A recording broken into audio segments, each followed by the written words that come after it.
بلوچستان میں بااختیار نوجوان ڈیجیٹل مہارتوں اور ای کامرس کے فروغ کا عمل تیزی سے جاری ہے۔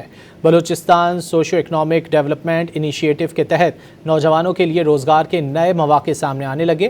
خاران رائفلز ڈیجیٹل اسکلز کاوش کے تحت بلوچستان کے علاقے خاران میں e commerce I T centre قائم کر دیا گیا۔ Kharan e commerce I T centre میں 4 ماہرین طلبہ کو جدید ڈیجیٹل اور ای کامرس مہارتوں کی تربیت فراہم کر رہے ہیں۔ منصوبے کے تحت بلوچستان کے 150 سرکاری اور نجی کالجز میں دسمبر 2026 تک ای کامرس لیبارٹریاں قائم کرنے کا ہدف مقرر کیا گیا۔ بلوچستان میں بااختیار نوجوان ڈیجیٹل مہارتوں اور ای کامرس کے فروغ کا عمل تیزی سے جاری ہے۔ Balochistan socio economic development initiative کے تحت نوجوانوں کے لیے روزگار کے نئے مواقع سامنے آنے لگے۔ خاران رائفلز ڈیجیٹل اسکلز کاوش کے تحت بلوچستان کے علاقے خاران میں e commerce I T centre قائم کر دیا گیا۔